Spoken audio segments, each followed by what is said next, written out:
PPF long live गुनं बनरगाव block BFIFनि मावखुलि बेखेवनाय लोगोसे जयनिं हाबाफारि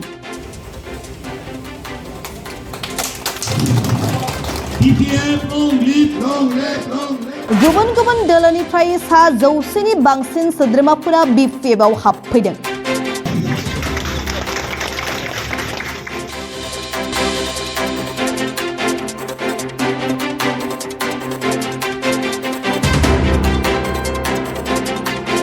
फैगौ BTC बिसायख'थिनि थाखाय बनरगाव बियाबाव जानजि खाफ्रादों BFIF दोलोआ।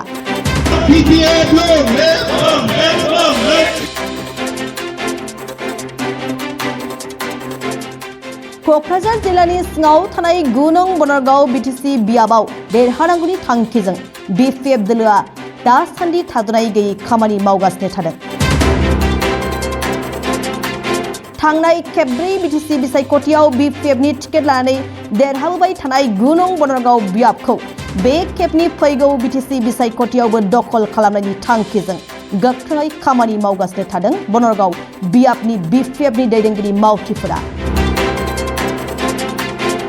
बेबायदिनो खामानि मावनायाव साबसिन जानाय बायदि दिनै चन्द्रपारायाव बनरगाव ब्लक आरो दाउलिगुरि प्राइमारिनि BFIF मावखुलिखौ बेखेवनाय जायो। फैगौ BTC बिसायख'थिनि थाखाय BFIF दोलोनिफ्राय बिजाथि दाबिदार कुमुद चन्द्र नार्जारिया ब्लक अफिसखौ गोजा रिबन हास'नानै बेखेवनानै होयो।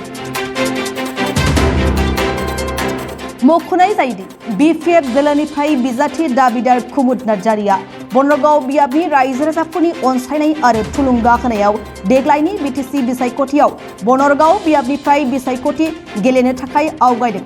BTCनि थांनाय खेबब्रै बिसायख'थियाव BFIFआ जेरैबायदि रायजो राजाफोरनि मददजों देरहादों बे खेबनि बिसायख'थियावबो BFIFनि बिजाथियानो देरहागोनखौ रोखा फोथायथि लादों आरो बनरगाव बियाबाव दासिमबो BFIF दोलोआ 70% भटारफोर दं होननानै फोरमायो बिथां कुमुद नार्जारिया। बनरगाव 9 नं बनरगाव समस्तिनि थाखाय मोनसे जारिमिनारि दिन गोथार दिन। दिनै बे 23 मे खालि जोंनि बे बनरगाव ब्लक अफिसखौ जोङो दिनै खुलिनो हाहैबाय। लोगोसेयैनो बेजों बहाय दाउलिगुरि प्राइमारि हिसाबैबो जोङो अफिसखौ दाजाबफानाय जागोन। जिहेतु जोंनि इलेक्शना खाथिनिफ्राय खाथि जाबोगासिनो दङ। दा बेनि थाखाय जोंनो ज' सावरायलायनायनि डिसिसन लानायनि मोनसे प्लेटफर्म नांगौ। बे प्लेटफर्मानो जाहैबाय अफिस। जोङो आगोलनिफ्रायनो नाजाबाय थादोंमोन खिन्थु ओरै फारसेथिं जे मिटिं सिटिं बायदिसिना माबानि थाखाय टाइमखौ मोनथ'वाखैमोन। दिनै खिन्थु जोङो खुब गोजोनथाव बाथ्रा दिनै जोंनि ब्लक लेभेलजों लोगोसे रायजो राजाफोरनि बायदिसिना सावरायनो गोनांफोरखौ जोङो बेवहाय जिरायनानैनो सावरायलायनानै जोंनि फैबाय थानाय इलेक्शननि प्लेन पलिसिफोरखौ बानायनो हागोन। बिनि थाखाय जोङो खुब गोजोननाय मोनदों। नुनो मोनदों नोंथांमोना दासान्दि दाब दाब गामिफोराव समाजनि सिङाव थानाय दाब दाब गामियाव मिटिं खालामगासिनो जादों। दा रायजो राजाफ्रा नोंथांमोनजों माबायदि गसंथानो? धन्यबाद। जोंहा बियो थांनाय 4-5 मासनि आगोलनिफ्रायनो CWC प्लास PMB पलिसि मेकिं बडिनिफ्राय मोनसे बिथोन दङ। इलेक्शना जिहेतु फैगासिनो दङ बेनि थाखायनो जोंनि गासै कर्मकर्ता गामि लेभेलनिफ्राय आरम्भ खालामनानै सेन्ट्रेल लेभेलसिम जोंनि BFIF दोलोनि दैदेनगिरि मावफारिया बुथ लेभेलनि मावफारिया ब्लक लेभेलनि मावफारिया प्राइमारि लेभेलनि मावफारियाफोरखौ बिथोन होदों। बे हिसाबै जोंबो बा आंबो नैबे ब्लक लेभेलनि दैदेनगिरिफोर प्राइमारि लेभेलनि दैदेनगिरिफोरजों जोङो शेड्युल प्रग्राम बानाय राजुहुवा मिटिं बानायदों। लोगोसे जोङो दा बुथ लेभेलावबो हाबे मिटिं खालामगासिनो दङ आरो जोंहा सम सम हाउस टु हाउस न'खर न'खर हाबनानै जों माबागासिनो दङ। बहाय हाबनानै नुनानै रायलायनायनि गेजेरजों गोबां मोनसे पजिटिभ नुदों।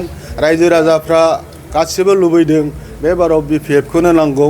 BFIFखौ जोङो जेरैखि जाया लाबोफिनगोन बायदि रेसपन्सखौ नुनानै आंबो सासे बिजाथि हिसाबै दाबिदार हिसाबै बिराद इच्छुक जादों। लोगोसे आंनि ब्लकनि टीम बिथांमोननि जे स्पिरिट बेबो आंखौ जथेस्थ' इनकारेज होदों नाथाय बे बिथिंनिफ्राय जे बा गिदिंनानै आं नुनो मोन्दों बुहुत पजिटिभ स्पेसियेलि जोंनि बनरगावआव समस्ति जे 9 नं बनरगाव समस्तिया दिनै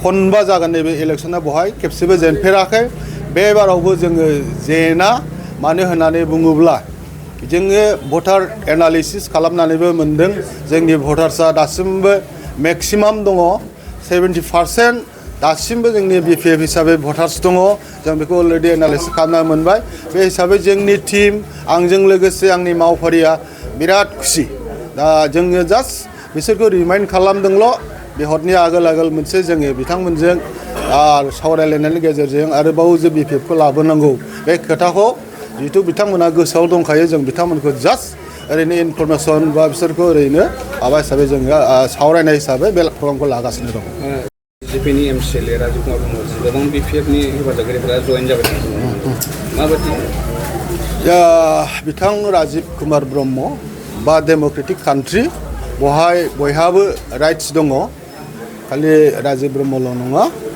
गोबां बहाय पलिटिकेल हान्जाया भट गेलेनो सेस्था खालामगोन बयबो नाजागोन बिथाङाबो सासे केन्डिडेट हिसाबै बिग्रा बे हिसाबै बिथाङाबो गावनि सेस्थाखौ खालामबाय थागोन जों मिथिगौ जोंनि जायगायाव गोबां मानसिफ्रा ओरैनो थांलाय फैलाय गासिबो नट अनलि जोंनि बनरगावल' नङा नोंथांमोना माजबादनिफ्राय आरम्भ खालामनानै श्रीरामपुरसिम बे रोखोम जयनिं ओरै जालाय जागासिनो दङ बा जादों आरो माखासे नो डाउट बे बोसोरबासोआव जोंनि दानि सरकारनि जायनाखि बेंनाय बहाय बे रांखान्थि साइडनिफ्राय गोबां उसुबिदा रायजो राजाफ्रा मागासिनो दङ बेनि खाथिराव हयथ' सोरबाया सासे सानैया